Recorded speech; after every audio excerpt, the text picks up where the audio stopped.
ବର୍ତ୍ତମାନର ବଡ଼ ଖବର ତ ଏବେ ଯାହା ସୂଚନା ମିଳିଛି ଚାଷୀଙ୍କୁ ମିଳିବ 25,000 ଟଙ୍କା। ଏହି ଚାଷୀଙ୍କୁ ସରକାର ଦେବେ 25,000 ଟଙ୍କା। ଜାଣନ୍ତୁ କିଏ ପାଇବ। ତ ଭିଡ଼ିଓଟି ଜାଣିବା ପାଇଁ ହେଲେ ଭିଡ଼ିଓଟା ଲାଷ୍ଟ ପର୍ଯ୍ୟନ୍ତ ଦେଖନ୍ତୁ। ଯେଉଁ ଚ୍ୟାନେଲ ନୂଆ ଅଛନ୍ତି ଚ୍ୟାନେଲକୁ ସବସ୍କ୍ରାଇବ୍ କରନ୍ତୁ। ଦେଶ ଅର୍ଥନୀତିରେ ସିଂହଭାଗ ଯୋଗଦାନ କରିଛନ୍ତି ଦେଶର ଚାଷୀ। ଏଣୁ ସରକାର ଚାଷୀଙ୍କ ସ୍ୱାର୍ଥକୁ ସବୁବେଳେ ଅଗ୍ରାଧିକାର ଦେଇ ଆସିଛନ୍ତି। ଏହି କ୍ରମରେ ଚାଷୀଙ୍କ ପାଇଁ ଅନେକ ଯୋଜନା କାର୍ଯ୍ୟକାରୀ କରାଯାଇଛି। ଏହି ଯୋଜନାରେ ଚାଷୀକୁ ଅନେକ ଲାଭ ମିଳୁଛି। ଏହି କ୍ରମରେ ଏବେ ଚାଷୀଙ୍କ ପାଇଁ ବିଭିନ୍ନ ରାଜ୍ୟ ସରକାର ମଧ୍ୟ ଯୋଜନାମାନ କାର୍ଯ୍ୟକାରୀ କରୁଛନ୍ତି।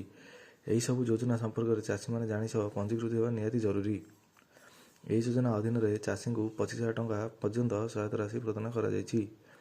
ଏହି ଯୋଜନାରେ ହିତାଧିକାରୀ ହୋଇଥିଲେ ଚାଷୀଙ୍କୁ ଆଉ ଫସଲ କ୍ଷତି ପାଇଁ ଡରିବା ଆବଶ୍ୟକ ନାହିଁ, କାରଣ ଏହି ଫସଲ କ୍ଷତି ଭରଣା କରିବେ ସରକାର। ଅନେକ ସମୟରେ ଅସମୟ ବର୍ଷା ବା ଖରାପ ପାଗ ଯୋଗୁଁ ଚାଷୀଙ୍କୁ ଅନେକ କ୍ଷତି ସହିବାକୁ ପଡ଼ିଥାଏ, କିନ୍ତୁ ଏଥିପାଇଁ ଆଉ ଚାଷୀକୁ ଚିନ୍ତା କରିବାର ଆବଶ୍ୟକତା ନାହିଁ। ଏହି ଯୋଜନା ପାଇଁ ଅନଲାଇନରେ ଆବେଦନ କରିପାରିବେ ଚାଷୀ। ଏହି ଯୋଜନା ଅନ୍ତର୍ଗତ ଚାଷୀଙ୍କ ଫସଲ 33% ନଷ୍ଟ ହୋଇଥିଲେ ସେମାନଙ୍କୁ 20,000 ଟଙ୍କା ସହାୟତା ଯୋଗାଇ ଦିଆଯିବ। ସେହିଭଳି 60%ରୁ ଅଧିକ ଫସଲ କ୍ଷତି ଘଟିଥିଲେ 25,000 ଟଙ୍କା ପର୍ଯ୍ୟନ୍ତ ଆର୍ଥିକ ସହାୟତା ଯୋଗାଇ ଦିଆଯିବ।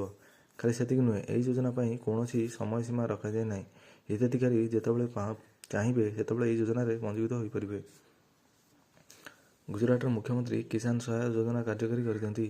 ଫଳରେ ଏହାର ଲାଭ ଲକ୍ଷ ଲକ୍ଷ ଚାଷୀ ପାଇବାକୁ ଯାଉଛନ୍ତି। ତେବେ କେବଳ ଫସଲ କ୍ଷତି ହେଲେ ଏହି ଯୋଜନାର ଲାଭ ମିଳିପାରିବ।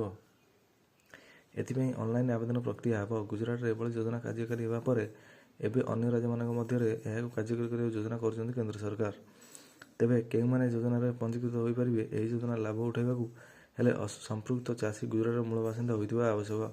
ଏହାଦ୍ୱାରା ଚାଷୀକୁ କିଛିଟା ଆଶ୍ୱସ୍ତି ମିଳିପାରିବ।